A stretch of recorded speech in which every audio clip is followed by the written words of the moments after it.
ये संभव नहीं होता और हम बहुत पीछे चले जाते हैं। तो इन सब बातें हुई हैं और कांग्रेस के कार्यकर्ताओं में उत्साह है और एक बात की निराशा भी है कि केंद्र में और राज्य में डबल इंजन की सरकार होने के बाद भी वो संविधान की धज्जियां उड़ा रहे हैं।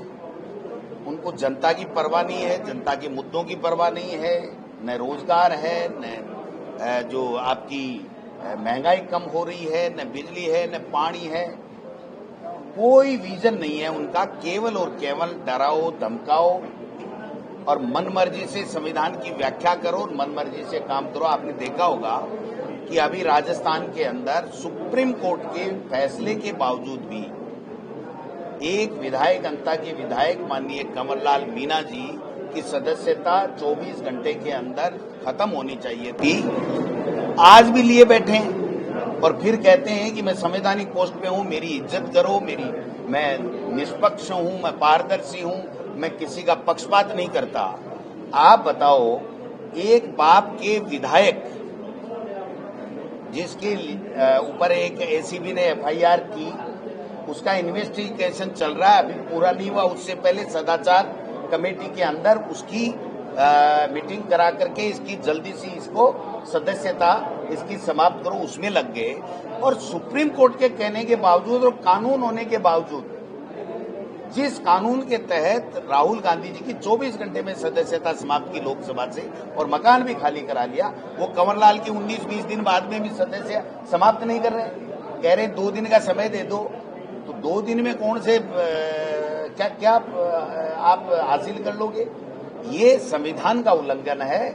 मैं समझता हूं कि विधानसभा की परंपरा और नियमों की पालना की दुहाई देने वाले माननीय वासुदेव देवनानी जी स्पीकर साहब को ये नहीं भूलना चाहिए कि सर्वसम्मति से उस संवैधानिक पोस्ट के ऊपर कांग्रेस और सभी दलों ने वहां पर बैठाया है। आपको आरएसएस और बीजेपी ने उस सीट के ऊपर नहीं बैठाया।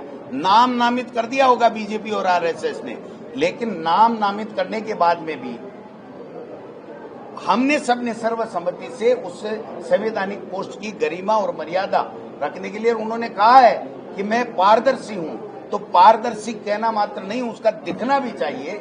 जो अखबारों के माध्यम से, मीडिया के माध्यम से अनऑथेंटिक बात की चर्चा करा करके चाहे जो टिप्पणी करने में माहिरता हासिल है, वो संविधान के मुताबिक, कानून के मुताबिक फैसला लेने में उनका हाथ किसने पकड़ रखा है, ये राजस्थान की और देश की जनता जानना चाहती है। हम लोग यहीं नहीं रुकेंगे, हमें सुप्रीम कोर्ट जाना पड़ेगा। तो आदरणीय जूली साहब ने फैसला किया है, ये बता देंगे कि हम सुप्रीम कोर्ट भी जाएंगे, धरना प्रदर्शन भी करेंगे, लेकिन ये मनमर्जी नहीं होने देंगे।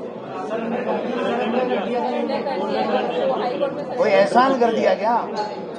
जिसको 3 साल की सजा हुई है वो तिहाड़ जेल में होना चाहिए, वो अभी तक भी 20 दिन से बाहर घूम रहा है, तो ये किसका दोष है?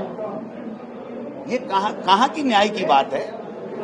और फिर भी कानून अपना काम करे, लेकिन ये सदस्यता के मामले पे फैसला क्यों नहीं कर रहे हैं देवनानी जी? किसने हाथ पकड़ रखा है? वो कह रहे हैं कि एजी की रिपोर्ट नहीं आई, तुम्हारा ही एजी है।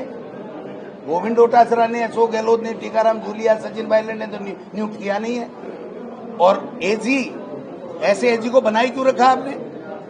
जो आदमी आपको 15 दिन में एक कानून का, एक लाइन का कानून है, स्पष्ट कानून है, जिसका कोई बट परंतु लेकिन नहीं है, उसके ऊपर आप लिए बैठे हो। और एजी अगर आपको रिपोर्ट नहीं दे रहा, तो या तो आप में कमी है या आपकी साजिश है कि आप एजी का बहाना बना करके बहाना बना रहे हो, या फिर एजी को हटाओ, दूसरा एजी बदलो। कौन मना कर रहा है इनको?